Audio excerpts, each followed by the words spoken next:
It was such a funny story because like looking back in life, everything makes sense, right? You can connect the dots very well. You're like, okay, I did this because of that. But looking forward, I can confidently tell you that it was not the case. It was a lot of figuring out things and like a lot of pain. And I'm like, okay, how do I reduce the pain? Like, how do I figure this thing out? Right. So my story, how I got started passively investing was I was at Tesla. I was on their sales team. So I studied finance in college and university. And I wanted to sort of face my fears and work on my weaknesses, which, I was good with numbers. I was good with like thinking behind things, but like actually communicating and speaking and delivering a point, I was not good at. So I took a leap of faith because I loved Tesla. Tesla was like my dream company at the time. Like I would literally sweep the floors to work there. So went into sales, learned a lot, great work ethic there. It was also at a time where they almost went bankrupt. So everyone was getting worked like 200%. It was crazy. It's just like everyone was like super focused, like working very hard. It was an intense period of the company's history, but also I was just really getting burnt out. It was like, okay, like sprint as hard as you can. And then great, like tomorrow, do it again. And, that, and then also another, colleague, like his father, like suddenly passed away. And that just like gave me a moment of clarity that like, hey, I need to sort out my financial house. I cannot rely on one source of income because I'm not in control of that source of income. If Elon one day says like this division is fired, like I'm gone. Like I have nothing. Right. So that got me into looking, okay, how do I generate some income that doesn't depend on me?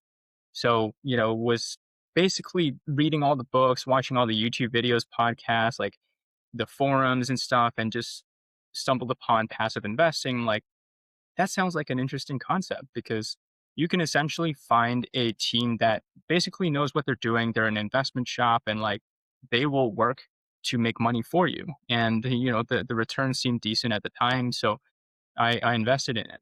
And it wasn't until I got my first distribution check that hit my bank account that it sort of it clicked. I was like, wow, I really didn't need to do anything for this money right here. And that got me to thinking, okay, well, what if I eventually build this to cover my expenses? And then that was a goal of mine for a long time to just have my cash flow from investments cover my living expenses. Eventually, many years later, I hit that just like investing in other people's deals and like investments like elsewhere. So yeah, I mean, it's a really liberating feeling knowing that you're independent, that you're basically unbreakable. Like if your employer fires you tomorrow, like you're fine.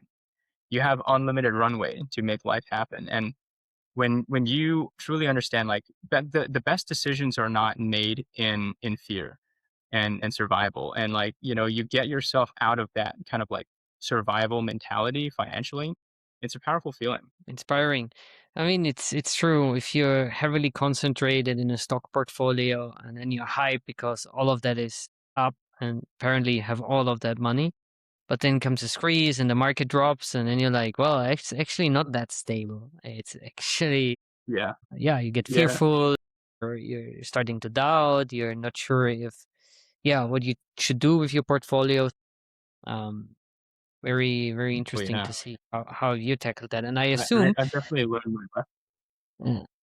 that I I've definitely learned my lesson through trading stocks and stuff, and just like through COVID, right? Everyone was like, everyone's a genius in a bull market. That's what they say. And trading stocks like GameStop, AMC, and like that's like in a casino, right? Like you're up so much, and then like the next day you're like, whoa, wait a minute, is my phone broken or what's going on here?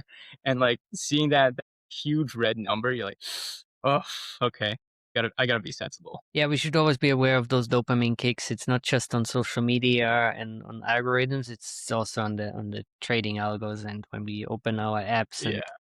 start investing from the sofa and feeling like, yeah, we have everything under control, which a lot of times we don't. Yeah.